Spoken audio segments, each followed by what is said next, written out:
Hey everyone, welcome back to another Kevin's Kreations here on Geektopia Island. I'm Kevin. I'm Cardwell. And today we're going to be talking about a new fun deck with Seikhart. Oh yeah. But before we do that, we should remind everybody that we have started a Patreon. And if you like what we're doing and you want to support us, click on the link down below and show us some support. So without further ado, we're going to delve into a deck that I like to call Through the Breach. So it is Seikhart, the little rabbit. Yep. Little rabbit that could. He doesn't really see a lot of play. Nope. We're going to see if we can get there. Oh yeah. So, starting off, Seikhart, Divinity 10, white, and 1, and he judgments for that, and then energizes for 2 white. Yep. Or 1 white. Jesus, I'm sorry. That'd be white. too strong. Yeah, that'd be a little too good. But he judgments into an 8/12 with Divinity 10, runes in your rune area gain quick cast. And when you play a rune, choose one. You gain 5 life, rest target resonator, or target J/resonator gains +0/+5. Pretty good. He's pretty silly. Especially with what we have in store for you. Yeah. So, the Rune Deck I chose is pretty ridiculous. It costs a lot. Like mana-wise. Yes. So this is not really a fast deck. Just FYI. So we'll start with his Master Rune. Zeus's Grand Lightning. 2 white, Divinity 2, and as long as that's him, you get to use it. Remove target non-magic stone, non-J-ruler entity from the game. Players cannot chase this card. Seems good. So you're killing a dude. And then they got Rune Earth, because what's better than killing a land and making their dudes little? Giving it quick cast. Yes. So 2 black and 3, and it costs 1 less as long as it's in your rune area, and it's Divinity 2 Chant Rune. Destroy target magic stone. Resonators your opponent's control get -4/-4. Yeah, especially if they want to try to swing that turn, you're just like, no. Those dudes are small, thanks. Oh, and also when you play it, as long as he's flipped, you get to gain life or tap a dude. Yeah. No, stop it. Seems good. Alright. And then here's where we get to the fun cards. The spice right here. Yeah. So first off is the Stranger from Re-Earth. 2 white and 2 for Divinity 3 Chant Rune. You may pay 1 less to play this card from a rune area. And you look at the top 5 of your deck. You may put a fairy tale from among them into the field. Put the rest on the bottom of your deck in a random order. If no resonator was put into the field this way, recover up to 3 target magic stones. Fairy tale, you say? I wonder. That's what we're going. But wait, there's more. Oh yeah. Teleport. 2 blue and 2 for Divinity 2. Chant Rune. Reveal the top card of your deck. If it's a resonator, put it onto the field. So if you haven't figured out what we're doing, you're cheating in big dudes. Sounds good. Next up is Mystery Box. Blue and 4 for Divinity 3 Chant Rune. Reveal the top 5 of your deck. Put all non-chant cards from among them into the field and the rest in your yard. If this card is awakened, players cannot chase to it. Solid. And how do you awaken it?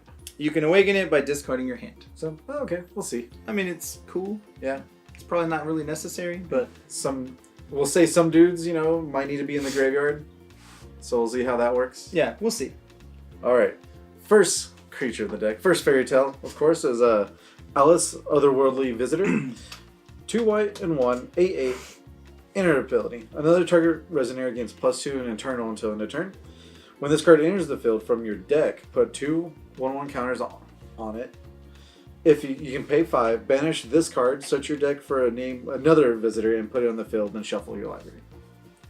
So you're just making Alice's and bringing back Alice's. That's all good. And with Strangers, you pay 3 mana and you get a 10/10. Yeah. You're like, cool. Seems good. And go ahead and talk about your Bay here. Alright, so baby girl that I've always liked. Dark Riding Hood. 3 black for a 7/8 fairy tale. This card gains whenever this deals damage to a resonator. Destroy that resonator as long as your life is 20 or less. This card gains swiftness as long as your life is 10 or less. And when this card is in the field, you may remove 2 mystery counters from your J-ruler. If you do, remove target resonator. Sadly, I don't really have a way to do that. Nope. And then when this card attacks, it deals 200 damage to target player or resonator. You gain 2 life. So it's mainly there to kill a dude, and if you have Death Touch, to kill big dudes. Yeah. And to just kind of get you there. Straight up gains Bane and then just destroys everything. She's super silly and utility wise. Yeah. As most of all these. The next fairy tale is Schrodinger, the Harlequin of Phenomena. Right? Yeah. It's 1 and a 3, 0/1. Well, that's weird, right? But enters. Remove target resonator in the graveyard from the game. If you do, this card becomes a copy of it, and it gains Mask of... Mimesis? Yeah. Mask of Mimesis. All you need to do is tap it. Remove target resonator from the graveyard from the game. If you do, at the end of turn, becomes a copy and gains mask again. Seems silly and fun. Yeah, he's comes into play and you get to like take a dude. You don't get their really inner triggers because they're probably already entered, but if they have attack triggers, you get all those. Or swing, yeah, just or you just get a big dude. Yeah, you're like, oh, that's a 10/10. I want it. Like thanks, mine. All right, and also about this guy. All right, so next fairy tale that is really fun. It is Grimm, the Pitch Black Vampire. He is 2 black and 2 for a 9/9 vampire fairy tale. He's got flying. When this card enters your field, put target resonator from your graveyard into the field. So that's good. And you can pay 2 black J/resonators you control. Your opponents control gain -X/-X, where X is the number of fairy tales you control. And that's super powerful because you can just keep stacking that constantly. It's open ended, so as long as you have the black for it, you're just like, cool. Oh yeah. All right, the next one, Hamelin, 3 blue and 2, 4/4 fairy tale. Enter. Gain control of target resonator opponent controls, chosen at random. Seems good, and especially if you teleport them in, or Alice at the end of the turn, or their swing. You're cheating this dude in. You're just like, I want your dude. Thanks. Instant speed. Let me grab your dude. Yeah, thanks. Why not? Next we got the bigger dudes. Yep. There's a couple big dudes.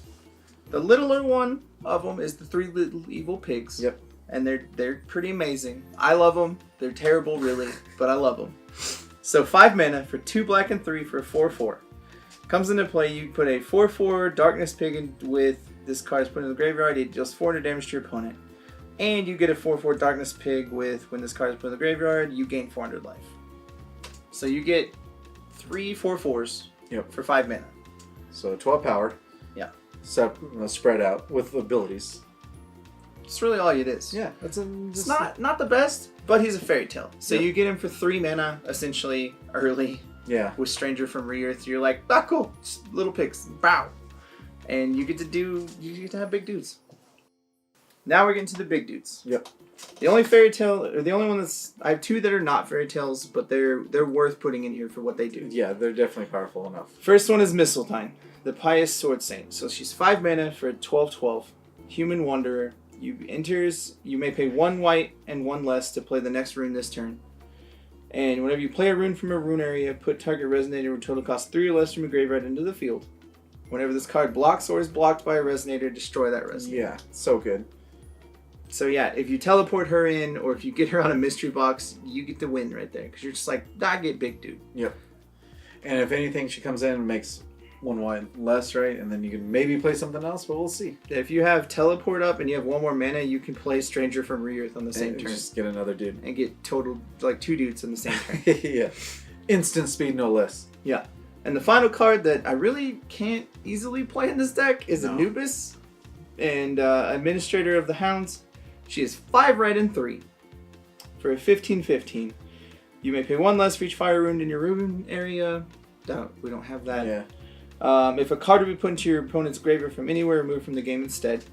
Okay. And then enters, it does 1,500 damage divided as you choose to any number of target resonators. Yeah. So that's really why she's there. So if you get it early, you're like, teleport, I get a 15/15. Just like, I hope. Kill your board, because it's turn 4. Yeah. You're not going to have a lot on turn 4. And I have a 15/15. Why not? Seems good. I mean, you roll the dice on teleport to see if you get it, but if you get it, it's winning. Yep. And of course, let's go through the breach and bring out the true specialness here. The actual creature of the deck, Parallel World Schrodinger. 1 blue, 3/3, fairy tale. You may have any number of copies of this card in your deck, so awesome, and remove 3 cards named Parallel Schrodinger in the graveyard from the game. Reveal the top card of your deck. If it's a resonator, put it in the field. Simple as that. Yeah. So he is like the pivotal point of this deck. First off, he's a fairy tale. Yeah. So you get him, you can play him for 1 mana like you should. But you can also, with Grimm, this card makes Grimm insane. Because you just drop a lot of these and you're like, paid 2 black and your dudes get -5/-5 because I have 5 fairy tales. But the main thing with him is the remove 3 from the graveyard and put a dude from the top of your deck into play. So essentially, there's 2 different ways right now. People are thinking that you have to have 1 in play and then the others in the yard. Yep.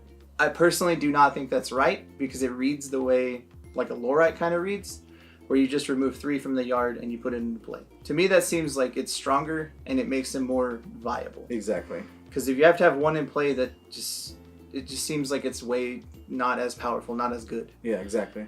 So for all intents and purposes, until we find out correctly, and we will put it in the comments below, but until we find out, we're going to be using him as remove 3 from the yard, reveal the top card, put it in play if it's a redo. Yeah. But that's essentially what he's there for. He's there to block your big dudes, to get you there, and then when you get 3 in the yard, you're like, remove these. Hopefully I get a big dude. Yeah. And all the dudes you heard before, they're all your big dudes. Pretty much. Anything bigger than that little Schrodinger. Yeah, sure. Schrodinger's just a 3/3. He's not going to really kill you. He's not going to get there. I mean, he can, but... And of course, the best thing would if you had 3 in your hand and you do Mystery Box and you discard them to make it non-canceled, and then you just do it again and you're good. Yeah, and you get another dude after the Mystery Box, so you're just getting there. Silliness. Alright, now the spells help you also get there. Basically, they're copies of the same, except this one. The Last Thunder, 3 blue. Search your deck, hand and / graveyard for 3 cards named The Last Thunder. Remove them from the game. If you do, destroy all non-Magic Stone, non-J-Ruler entities. If you've searched your deck, shuffle it. Yeah. So I chose this as my kill spell. Yeah. Because A, it clears the board. And I don't have a way to make it instant because you need Thunderstorm. Yeah. And I can't do that. So B, it gets around Feyer's spell. And then C, it removes itself from the deck so you don't hit extra cards off of Teleport or Stranger. You have a better chance of getting a creature. And that's the main reason that I liked it so much, because you remove all of the copies in your deck. Yeah. And you get to kill the board. So you literally kill everything that's in your way. And you get free dudes. And then you just rebuild. Yeah. Alright, the next 2 spells are just copies of the Rune Deck. So we have Teleport, as you know, reveal the top, put it in. And the Strangers from Re-Earth. But it costs 4 because it's not in your Rune Deck.